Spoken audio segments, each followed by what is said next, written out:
it's a defensive 3-second violation.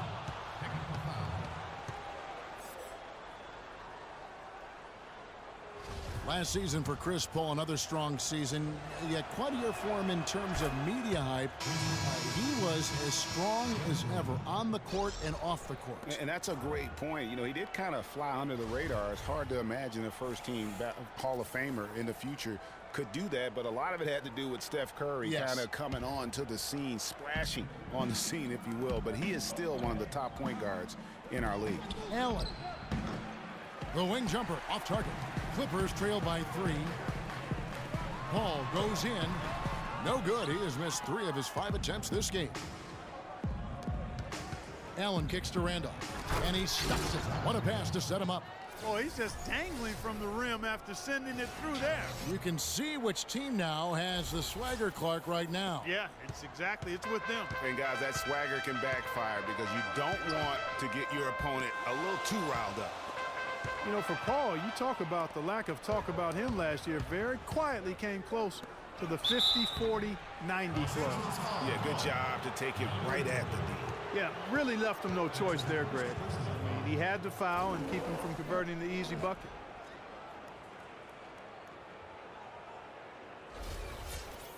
The 50, 40, 90 club, something only elite scorers reach it, and Paul came close while playing point guard. He might not get the hype he used to, but CP3 is very much still one of the best in our league.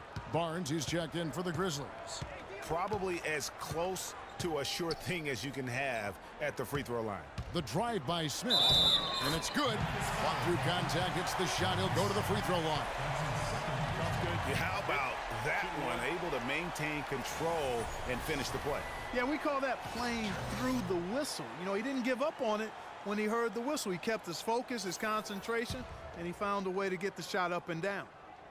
And guys, Josh Smith, an interesting blend of talents. A good defender, a great finisher around the rim. Also an underrated passer at times for a big man.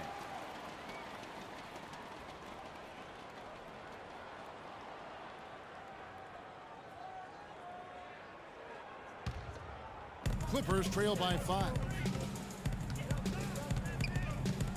Paul kicks to Crawford. Unloads from 13. Allen with the rebound. And Josh Smith, kind of a tweener. He's spent some time at power forward, Clark. He's spent some time at small forward. He's handled the ball. He's kind of all over the place. Yeah, he is, but I think he's best, Kevin, working inside. He's gotten stronger. He's worked on his post game, and I think as time has passed, he's settled in as a full-time power forward. At least that's where he should settle into. Paul goes in. Here's Pierce. No good. Good work defensively by Conley.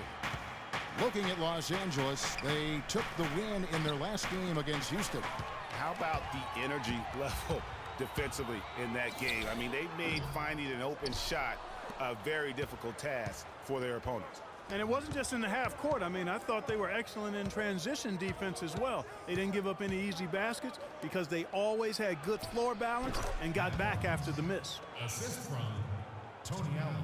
Just under 3.5 minutes played here in the second quarter. Ball's knocked loose. It's stolen by Allen. And here comes the break. Ball going up court.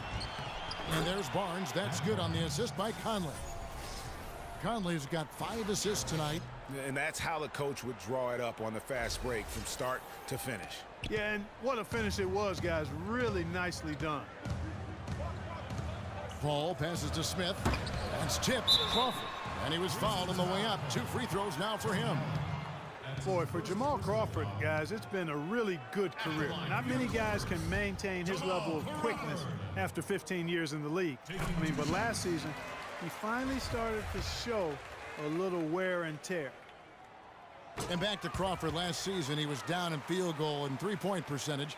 Plus, he battled with a calf injury that ultimately kept him out of 17, 18 games late in the year. Yeah, Kevin, but his deep range spread the floor when he was out there. He still has that presence about him that you have to honor him. And he also hits some very timely shots. A dangerous assassin who always needs to be accounted for.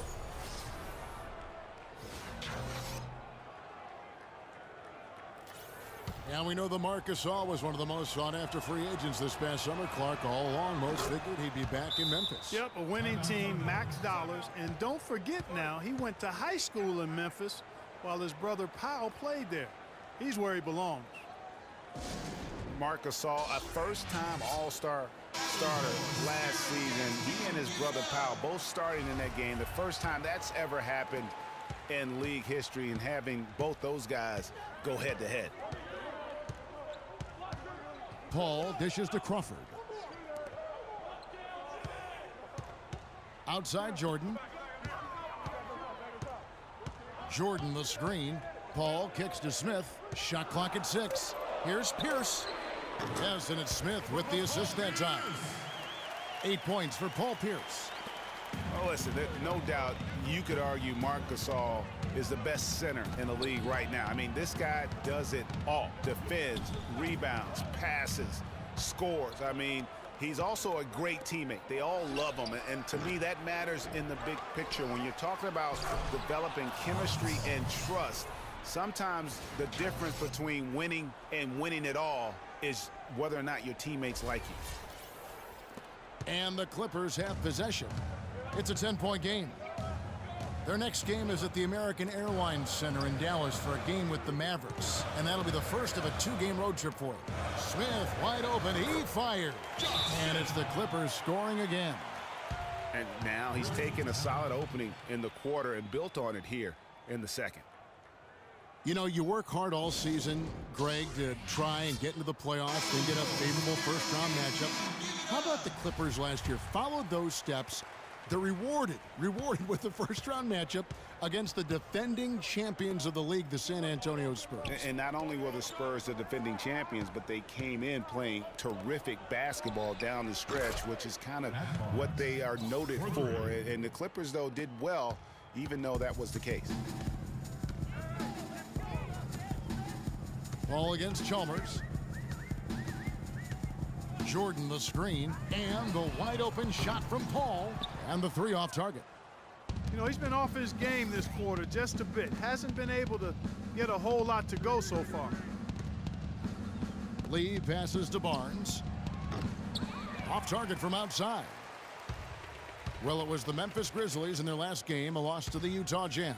And just looking at the stat sheet, they gave far too many free throws away in that game. Maybe it was the noise in the building or something, but they really looked rattled.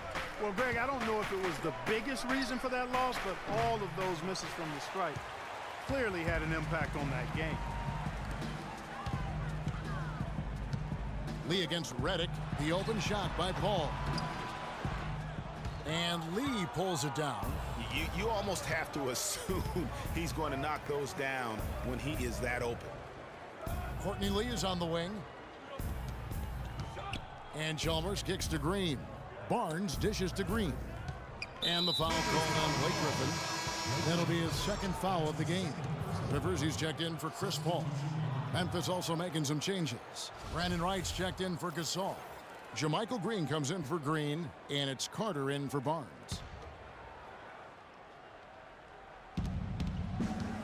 Lee passes to Carter.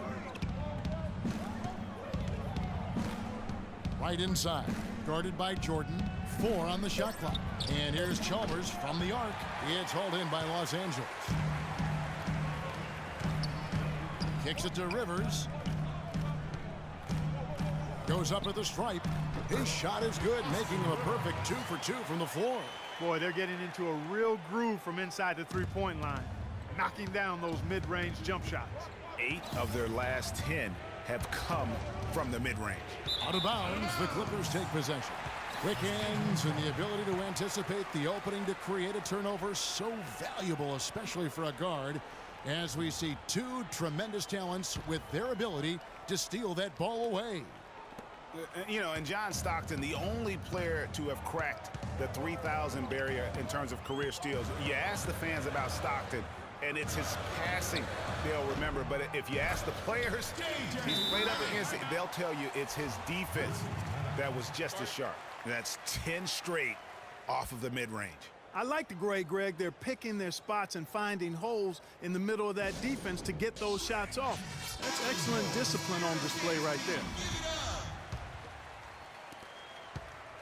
And the Grizzlies leading by 5. And Chalmers kicks to Carter. Good, and it's Chalmers with the assist that time. Chalmers has got 4 assists in the game. Rivers dishes to Griffin. Picked by Griffin. Redick against Lee. The 3 cannot hit. And Memphis the other way now. 1:57 left now here in the second. Wright with a screen on Redick. Over in the corner, Lee. And there's the call on DeAndre Jordan. And that'll be his 3rd foul so far.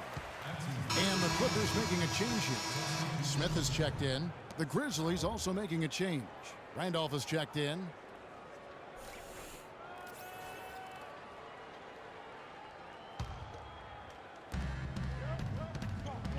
Carter right side. Shoots it. And he tries off the glass, but it's no good. Clippers trail by 8. And Stevenson kicks to Smith. Picked by Griffin. Pass to Rivers. From downtown. Rebound by Mario Chalmers. All the time in the world to get that one off. Carter on the wing. Plenty of space. It's hauled in by Los Angeles. Griffin's got 4 rebounds in this game. Stevenson passes to Rivers. Smith kicks to Stevenson.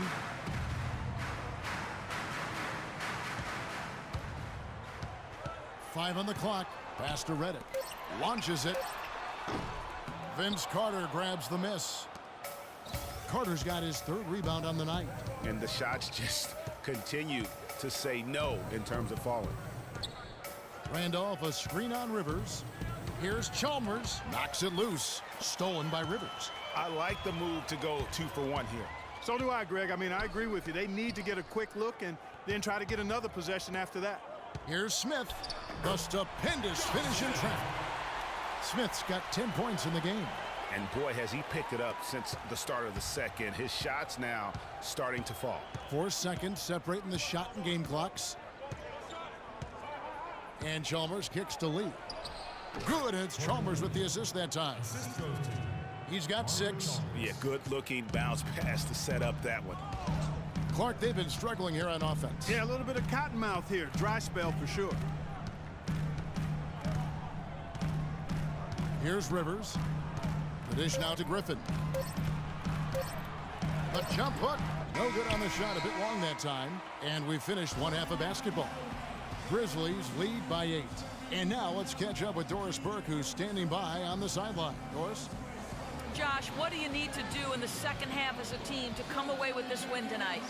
First 5 minutes is going to be big for us. We got to go out with the same intensity and energy that we did in the second quarter. We got to withstand it for 2 more quarters and hopefully come out with a win. Josh, thanks for the time. Good luck in the second half. Guys, back to you. Okay, Doris, much appreciated. And now for halftime. So we'll be back in just a bit to get the 3rd quarter underway. And now, the 2K Sports Halftime Show.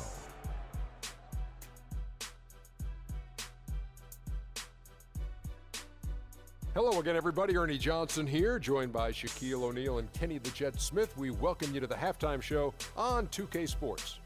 For the Grizzlies, the first quarter was pretty even. They never dug too deep a hole for themselves in the first period. The most they trailed by was 5. They had some very nice stretches of play in the second quarter at both ends of the floor and got out to a well-deserved 8-point lead by halftime. What'd you think, Shaq, about the first half we saw from the Grizzlies? The field goal percentage was off the chisnarts, Ernie. Let me rewind it. The field goal percentage was off the charts, Ernie. It was well planned, well executed. They took very few bad shots, and that needs to be the focus from here on out. More smart basketball, don't try to do too much, and open the door for a comeback. Kenny, what's your take on the Clippers? It looked like they were shooting threes blindfolded. Sometimes you could get... And that's going to do it for now as the second half is almost ready to get started. Back to Kevin Harlan and the rest of the 2K Sports crew